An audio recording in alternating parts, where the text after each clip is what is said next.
We are now being told there is no safe limit to drinking alcohol, and any amount of it can increase the risk of cancer. This advice has come from the UK's chief medical officers. They now say men and women who drink regularly should consume no more than 14 units a week. That's equivalent to about 6 pints of beer or 7 glasses of wine. Even that does increase your risks. The guidance also is now exactly the same for men and women. That's another change. Now, Carl Newton is a recovering alcoholic from Rugby, and he writes about the effects of alcohol. He joins me now. Hi, Carl. Good afternoon. How are you? I'm good, thank you. Good. What do you make of this advice? Because it's not gone down very well with everybody. What do you make of it? It is a little bit shock and awe.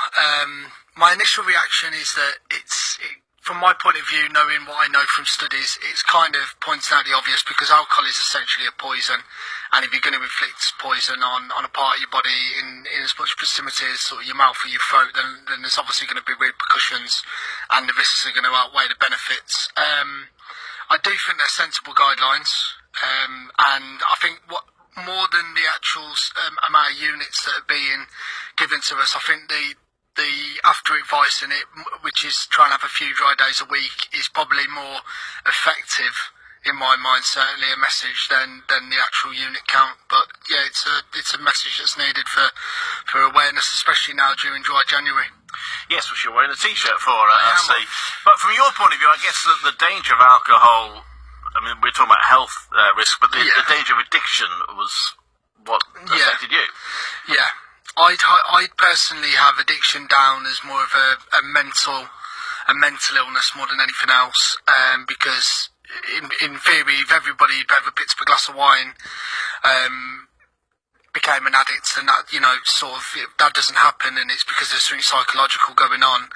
But yeah, there is safe guidelines needed in terms of if you're hitting the drink hard for 10 or 20 years, then there are a hell of a lot of health risks. So how long have you been sober now? 46 weeks today. You still count every day? Is that how it works? Not so much days. It was days at first. It was even hours and minutes at first. But now it's weekly. I acknowledge it. And I've just acknowledged my first sober Christmas in half a lifetime and stuff like that. So, yeah. But you're also right. You're right about alcohol. And you're right about the health effects. And I suppose the comment you make about having dry days, because it is easy if you just have sort of 1 glass of wine a day, and then it kind of becomes 2, and it's easy to drink more than perhaps you realise you were drinking. Yes, definitely, yeah. And there's also a lot of common myths, isn't there, that go back throughout the years, like a glass of red wine a day is good for the heart, which they have now said is actually, there's no proof behind it, sort of thing, and obviously you could argue how big's the glass. But yeah, there is going to be obviously long-term more risks than there are benefits from drinking, and I think stats like today are more for people that are maybe on the problem end of drinking and heavily drinking and binge drinking than it is just your maybe 1 glass of wine with dinner kind of person. Yes, I mean, there has been a reaction against that. Nigel Farage saying, they're telling us we're going to die if we drink any alcohol. It's not quite what they're saying, to be fair. What they're saying is, even if you drink sort of about what you might think is average, you will increase your chances. Yeah, I think what they're saying is the units that they're recommending, the 14, they're saying more to try and spread that out throughout 3 or 4 days, rather than sort of have 1 day a week where you drink that full allowance.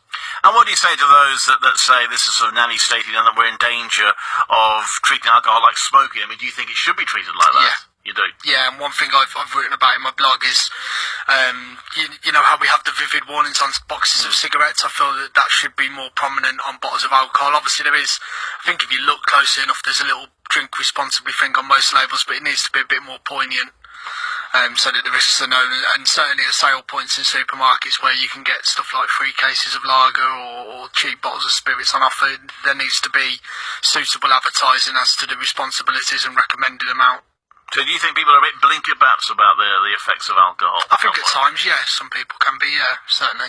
But I mean, again, there's a comment that Nigel Farage made that people after a day's work want to drink a glass of wine, and if that shortens their life by a little bit, well, so be it. It's about choice. Yeah, and it's each to their own, and that's the beauty of living the way we do. Everyone's got their own opinion, their own views, and their own way of living, but obviously there is a responsibility for health chiefs to make us aware of what dangers there may be if we are making informed decisions to drink. And you're writing a book at the moment?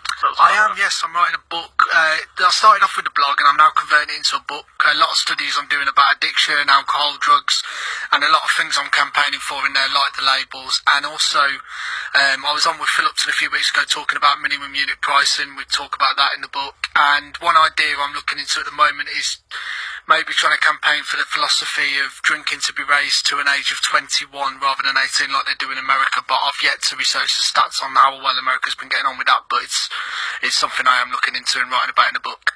Carl, thank you very much indeed. Can I just say thank you to the Recovery Partnership, who are based in Rugby and Coventry, for helping me. And also, if you do need help in Coventry, there is Aquarius and Swanswell as well in this area, as well as the Coventry Recovery Community, who do fantastic work. So if anyone is worried about their alcohol consumption, what's your advice then? Get in touch with a service, discuss it. They'll give you a realistic advice on whether or not it is a problem, and they'll give you the help and everything that you need to get yourself to a point that I am now, which is 46 weeks sober. Well, good luck with it, Carl. Thank you very much indeed. Thank you very much.